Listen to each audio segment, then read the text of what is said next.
Hello again, everyone, and welcome back to DMB Streams Then and Now. I'm Matt Present. And I'm Nick Yor. Last week, we talked to Sidwell Friends head coach Eric Singletary and a former player now with Towson, Jason Gibson. Nick, this week, we have a whole cast of characters joining us. Yep, we have the head coach of Bishop O'Connell boys basketball, Joe Wooten, Pittsburgh guard Xavier Johnson, and Southern New Hampshire guard Matt Beck, two O'Connell alums. We start with Coach Wooten. He's with us next on Then and Now. And welcome back to Then and Now. We're pleased to be joined by the head boys basketball coach at Bishop O'Connell, Joe Wooten. And Coach, appreciate you spending some time with us. How are things treating you during this quarantine time? Different times for all of us. I'm sure that we're all adjusting, but been a lot of good online things, a lot of Zoom calls with the team and connecting with people, focusing on relationships because obviously you can't be in person, can't be in the gym. But obviously wishing everybody health and safety. And I think the silver lining is you get to spend a lot of great family time. And that's a blessing. So one of your other roles is athletic director at O'Connell. So how much did that affect the spring season for you guys, and spring sports obviously being canceled, but just how different of a factor was that?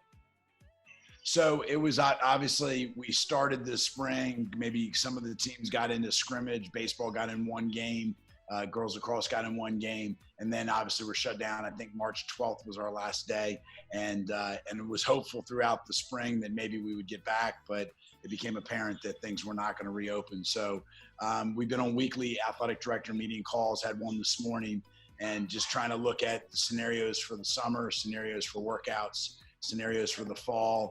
And I think you have to prepare for every possibility, full reopening, hybrid reopening, online learning, shortened season, maybe some sports. Then NFHS has just come out with a document saying moderate sports can return in phase 3, full contact sports cannot return to phase 4 or 5. So it may depend on the sport overall.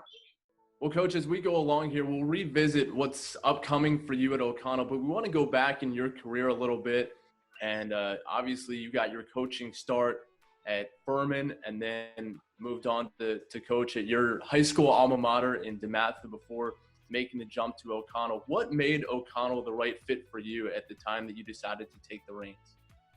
I thought it was a great opportunity. I was coming off, when I was at the University of Maryland, I started as the freshman assistant boys coach at DeMatha. So don't ever worry about where you start to any aspiring coach. You can work your way up. But I really love the connection with the kids. I remember I was the JV Summer League coach and just loved that connection. And then went on to Furman. And I came back to high school because I felt like I could impact the players in a greater way because they come in as boys and leave as young men. There's a real big transformation during those 4 years. So I really loved that part of it. And the opportunity came up at O'Connell. I thought it was a great school in a great league. And it was a great opportunity to build something special. And it was really fortunate to coach a lot of great players, have a lot of great coaches with me. And we've had our good fair success overall. If you can go back a little bit to a couple of those early years at O'Connell, what would you say is maybe if you can point to a moment or a player early on in your time where you guys felt like, hey, we've kind of arrived here and we belong in the WCAC with some of the best in the area? So the year before I arrived at O'Connell had only won 6 games. So we were building it from the bottom up but had a lot of good kids. And there was a sophomore that came to O'Connell my first year. His name was Ahmad Smith.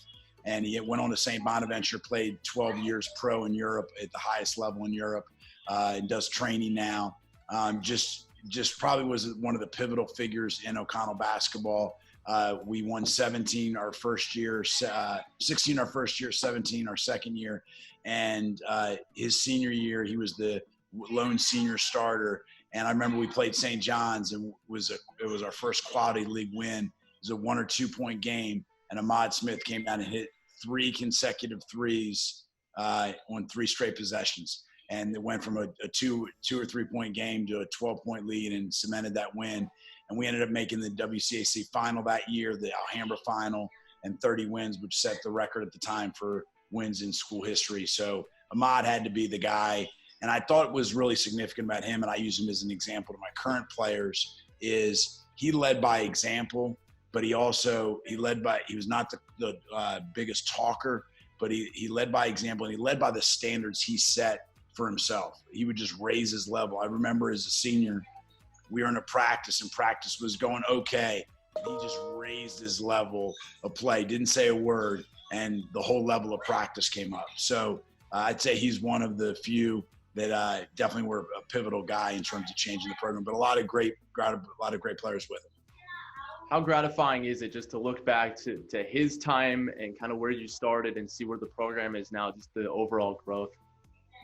It's great. And probably the best feeling is when you get the kids to come back and say hello and tell you their success story. A kid on that team, Ahmad senior year, was Matt Lawless, and he's a really successful lawyer now, went to Washington Lee, played Division III basketball, and we stay in touch. We go out to lunch when he's in the area, but just a great success. James Bourne, who is a financial manager, and just great success. So Adam Baumgartner, who went to Johns Hopkins, and is now out in the Bay Area. So just seeing them be successful in whatever they're achieving, whether it's basketball or the game of life, that's what's the most gratifying.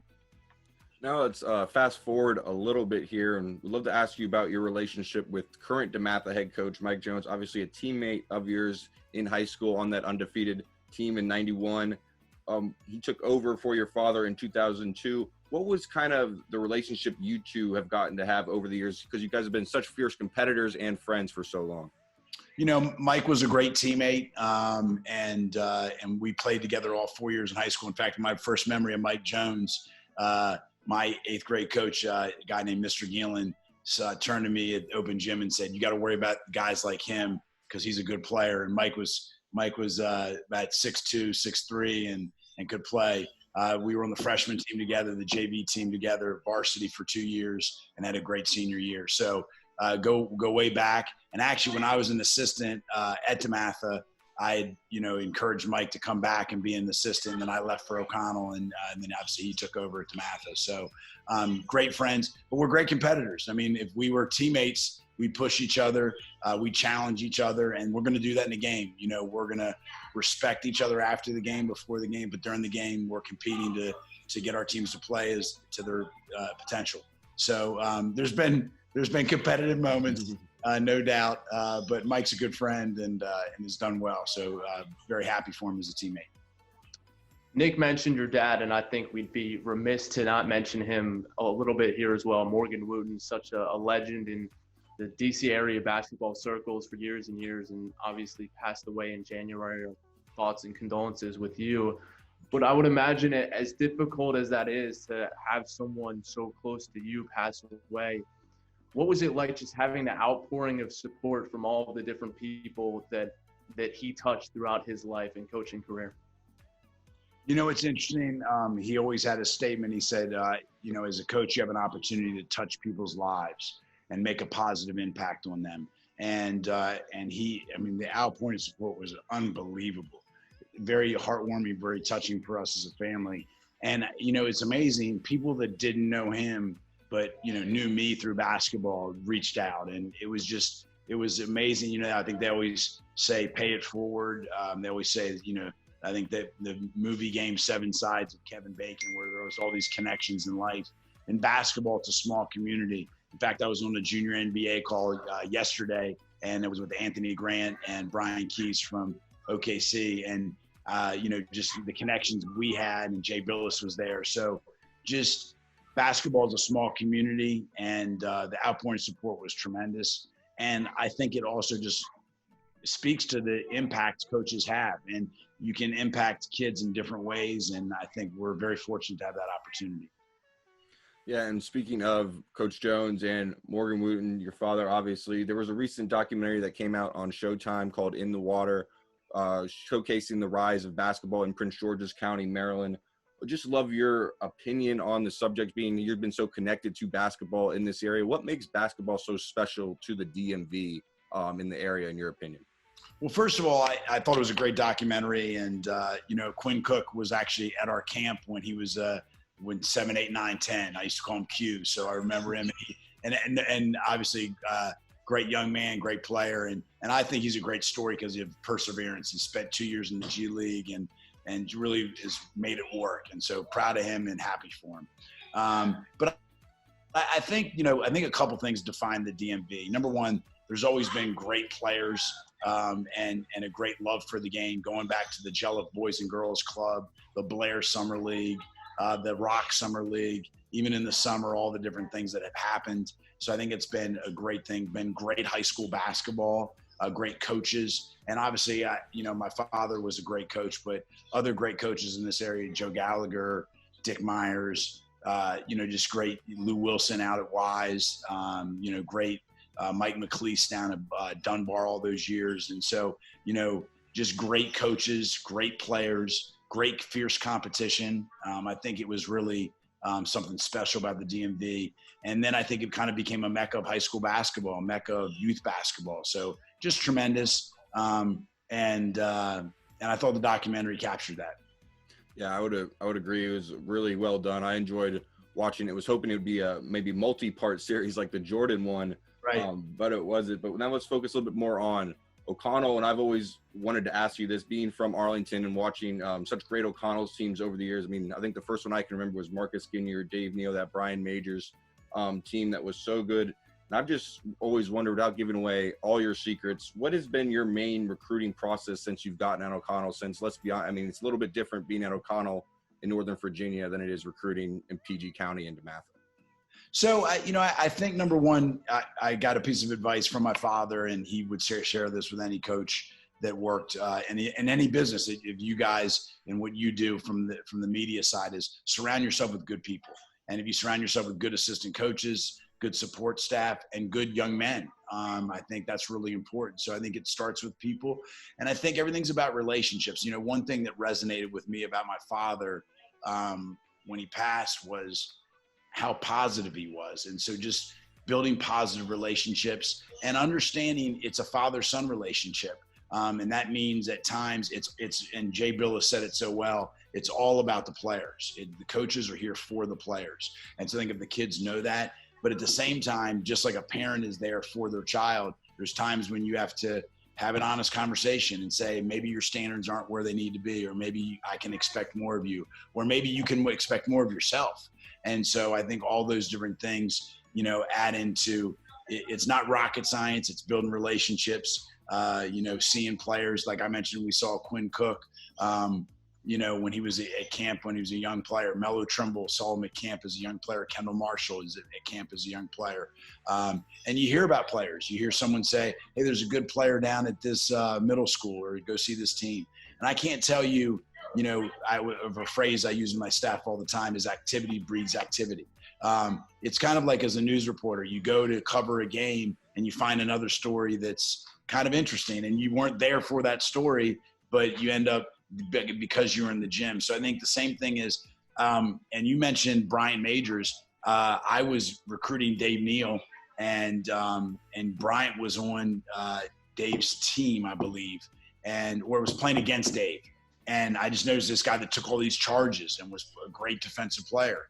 We ended up encouraging him to come to O'Connell. So I think that really goes a long way. And then just good families, good students. I think that, and I've always found this, you find a good student who's a good player, he'll be able to retain a little bit more because he's learned that, the ability to grasp information and process it and things of that nature, and he's worked at it. So I think what makes the classroom work makes basketball work. To piggyback on a couple of guys that you brought up there, Kendall Marshall obviously goes on to UNC and then to the NBA. Melo Trimble, a McDonald's All-American, a great player at Maryland. When those guys are in your program, what sense do you have for what kind of future they may have had? So, it's amazing. I think it's different for each guy because and I always say to players, every player has a different path. Xavier Johnson, who I think is going to join us later on, was a 5'6" freshman and played JV and had great speed. But now you look at him and he's muscles upon muscles, and he's 6'3", 6'2", super athletic. he was on the JV as a freshman, made the varsity as a sophomore, didn't play very much, started as a junior, and then WCAC Player of the Year as a senior. And then Kendall Marshall on the other side started as a freshman. So it just depends. Everyone's path is different. And so I think you get a sense of how much can you get them better. One thing I look as a coach, no matter how good a player is, what is his potential to get better? What is his ceiling? So I think that's exciting as a coach, and exciting to help them grow no matter how good they are. But you can definitely get a sense, you know, I remember I mentioned Ahmad Smith. I remember Marcus Ginyard started as a freshman, Jason Clark, you know, guys that just came through and you could see there was something special, but then you also got excited because you knew how much better they could be. And so I think that's always an exciting thing to go through with the player, no matter what level they end up at. Yeah, and hearing all these old names, I mean, brings up so many of my favorite memories. One of my favorite things to talk to you about. I mean, I still remember Dave Neal and Jason Clark going through fundamentals and stations at Coach Wooten's basketball camps. I mean, was my favorite week of the summer up at Frostburg State University. I mean, just how important are those camps for you guys? And to prove that I am a camper, I have my. I like it. I like it. There you go. What was it? What's the award you got? So I have one here. Best defensive player. I love it. There's no glory in defense, just victory. I mean, I was 3 and D before it was around, so I was ahead of my time. There you go. That's awesome. Best defensive player. That means you guarded. That was great. Oh yeah, I mean that was one of my favorite. And it's 08, and I have one for 2013, so I was there every summer, pretty much. So, what can you tell us how important those camps are to you, and maybe a status of them this summer, obviously with what we're going through? So, you know, they're really important because I think it's actually one of my favorite times of the year, other than coaching the team, is because there's no politics. It's kids having a lot of fun, learning how to play the game of basketball. And that's why you get into coaching, is that it's not about wins and losses. It's about connection with players. It's about helping guys believe in themselves and helping them see where they can be and inspiring them. So I think that's something that's really important. And I think it's important for our program because it creates that activity we referred to before, that constant activity. You know, if you remember, the O'Connell players would help run the stations and referee and play pickup at night, and they'd work out and do weights while you guys were at the guest speaker, and they've come back and been guest speakers. In fact, Matt and Xavier, who are going to join us later, were both guest speakers this past year. And I still stay in touch with Dave. He's in Israel. His wife works for the security services for the embassy in Jerusalem. So him and my wife both are Peloton riders, so they follow each other and gives me updates, Facebook. So the only problem is it starts to date me. Dave's getting older, and I don't feel like I'm getting older, but something's happening. So the camps are important for that activity, and then just for the good of the game. I think it shows you. I remember speaking to Troy Weaver, who is the general manager for OKC, and the first thing he talked about when I met him was the basketball camp at Metropolitan Area Basketball School, which was the precursor for Coach Wooten's basketball camp with Joe Gallagher, my dad, and I think that was a key to instilling the love of the game early on in the DMV area. There was a basketball camp, and I'll never forget. My dad would tell this story until the day he passed. They had 20 campers the first week, and you obviously know Frostburg's a relatively large camp now, and so it's grown from very humble beginnings. And people told him kids won't play basketball in the summer. So I think that might not be the case. That's for sure. Certainly a different perspective now. Coach, before we let you go, 8 different O'Connell grads last year playing D1 basketball. What's it been like just to follow their journeys and to stay in touch with these guys? And, of course, as you mentioned, we're going to have a couple of them join us shortly. You know, to me, there's probably 3 things that I love about coaching. Number one is the connection with the players, and you get that when you're coaching them. But you get a different connection once they've moved on. So I always say this. You kind of become more of a fan. So I know how a parent feels. When you're coaching them, you're worried about getting the best shot for the team and putting guys in successful positions. But, you know, when Xavier plays, I want to see him score and I want to see him do some good things. Matt, same way, and all the great players that have played with them and before them. So it's always great to see. and I love seeing a guy like a Matt Lewis who's at James Madison, and just is blossomed into a player. His younger brother Paul is a sophomore, rising junior, who's going to be a big time ACC, Big East, Big Ten player, depending on where he decides to go. But just to see them blossom and really develop their basketball skills fully. Jamal King, who went to St. Francis, PA, had a great career, and so it doesn't always have to be on the highest stage. It's got to be on the stage that's right for them, and he's playing pro basketball now, and just really proud of him as well, and proud of all the guys. Well, Coach, thank you so much for all your time. And that was the then of O'Connell. We'll get the now coming up next. Coach, thanks so much. Pleasure to be with you guys. Thanks for the conversation. And welcome back to Then and Now. We've got a packed house here on DMV Stream. Glad to be joined by Matt Becht and Xavier Johnson. And Coach Wooten stays with us. And guys, it's an O'Connell show this week. We'll start with Matt. What made Mount St. Mary's the right decision for you coming out of O'Connell and now going into kind of a secondary recruiting process, landing at Southern New Hampshire? What has your experience been like from high school till now? Man, it's been a whirlwind, to be honest with you. I ran into a lot of adversity I didn't think, I was going to have to face. But I've kind of navigated through that. But coming out of high school, I wanted to go to a program that, I felt fit my game and, fit my aspirations as a person as well. And I thought Mount St. Mary's, was the place for that. So, I ended up going there. I'm disappointed things didn't work out, but, I'm really excited to have, picked a new school and a new home in Southern New Hampshire. So I'm really excited for that, for sure. Xavier, how about you with Pitt? How did that transpire in your recruiting process? Mine was like a whirlwind at the beginning of it because I was committed to the University of Nebraska, but ended up decommitting and ended up choosing the University of Pittsburgh.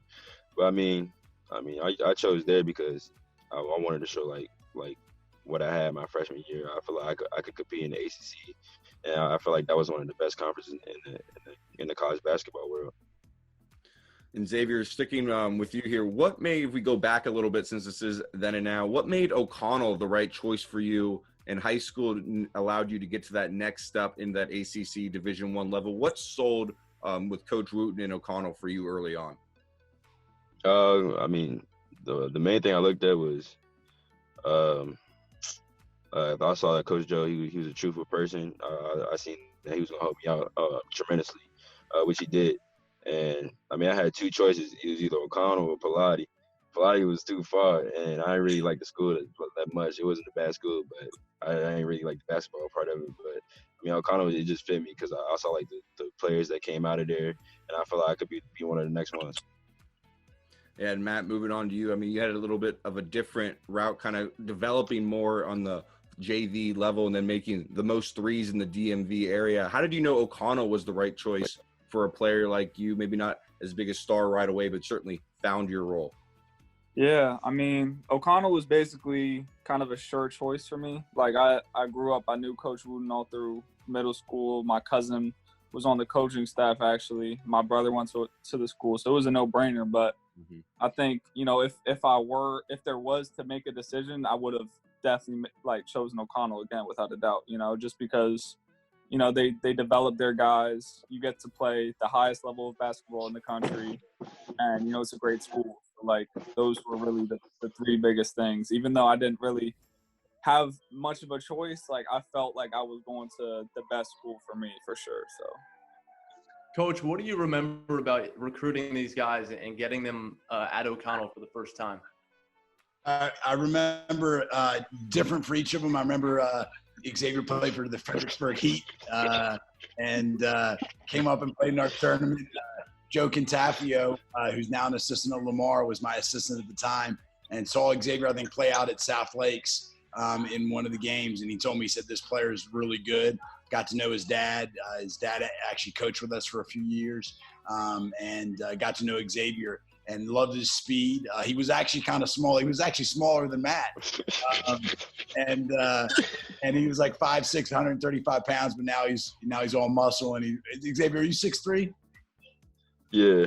Okay. You can say that. All right. They're 6'2". But he just it was great to meet him, and he really developed. I mean, he was his speed was always evident, and his competitiveness was always evident. But I think he even grew in those areas at O'Connell. Matt was a guy that had been at our camp since he was young, and his older brother was a manager for us, and just you could tell his love for the game. And so again, we kind of knew he was coming to O'Connell, but we were excited. I remember he went to school, the same school where my kids went. They're younger, and I remember seeing him play and encouraged him to come because I knew he'd be a great shooter and a great worker, which he obviously became. Now, Xavier, going back to your time at O'Connell now, you start off on the JV, like Coach said, and you work your way all the way up to WCAC Player of the Year, arguably the best conference in the country for high school basketball. What was that moment like to get that award and then start seeing these big-time Division I offers coming in from the likes of Nebraska, Pittsburgh, and stuff like that? I mean, it was kind of crazy at first. It was something I always dreamed of and something that came true. But, I mean, I'm not at my road goal yet. But, I mean, after my freshman year, as you said, I was like 5'5", 5'7", and I was 130. But I still had the same speed, but I was smaller. But I mean, as I developed over that summer, I think Coach Joe had told me, we met with Coach Joe, and me and my dad did, and he actually told me I wasn't going to. He didn't see me being on varsity next year. I mean, so me and my dad got in the gym that summer. We worked 8 hours a day nonstop, working on each part of my game. And during that same summer, you can see like the development, because I was actually like, I wouldn't say I was killing the older guys a little bit, and then my sophomore year, Aiko, right? Yeah, I was killing Aiko just a little bit. Aiko was getting mad, but he had to take the truth. It was a good back. But I mean, that summer was just crazy. I mean, just seeing the development and then just seeing me take off, just seeing the beginning of it. It was just crazy for me and my dad. Xavier, you talk about the development in terms of your game, but as you just told us, you're just getting done working out. And I would imagine that's also been a big part is your physical development. At what point did you realize how much of a piece of the puzzle hitting the gym, conditioning, and all of that was to where you are now? I mean, that was one thing that started at O'Connell. I mean, Coach Joe, he always have I think his name was Coach Nutter. He's the strength. He used to be the strength coach at O'Connell. We used to go to him work after workouts in the gym. We would go to him and work out. And that's one thing I started to see my body change when I started to gain muscle and all that. So Matt, now moving on to you, and obviously you're on to take us through something maybe that some of us will never understand, and some of us we still don't have a good idea. What is it like to be in the Division I transfer portal? Man, it's crazy. It's pretty scary. Just coming from my situation, like I hadn't really got any time in these past 2 years, and my transfer stock was pretty low just because, based on the things that I had to go through. But, it's you got to sort through a lot of stuff. Like you get a lot of calls, a lot of schools, and like anywhere, So I think it's just like you just got to sort through and listen to everybody and listen to like what they have to say, So, but it's definitely stressful. I was stressing out for a little bit for sure. So, yeah, if I could jump in there, one thing I think that was neat about Matt is you may not know he had a knee injury in each knee, and he was never really hurt at O'Connell. So that's that adversity he's talking about. And the thing I was most proud of, and for Xavier as well, is academically they've done really well. Matt's almost ready to graduate. After another year and a half, Xavier's on course, and both of them have over 3.0s. So just doing great stuff academically, along with the basketball. Yeah, I mean, that's a great point, obviously. And then, so Matt, you talk about Southern New Hampshire. What specifically made that the right choice for you? So like you said, you did have a lot of options, maybe at all different levels. to maybe further your academic and athletic career. Like Coach said, you're already close to graduating, so that's a big key in your next choice as well. Yeah. So Southern New Hampshire, I kind of ruled out the Division I route because of the whole waiver process. And, a lot of the schools, they were local, and like they would probably say, all right, we want you to walk on, and then, maybe in the winter or the spring, we'll give you a scholarship. So I kind of ruled that out just because I wanted to go into a place knowing that, they were excited about me from day one, So I've been talking to Southern New Hampshire for a couple of weeks now. Coach Perry, I've only heard great things about him.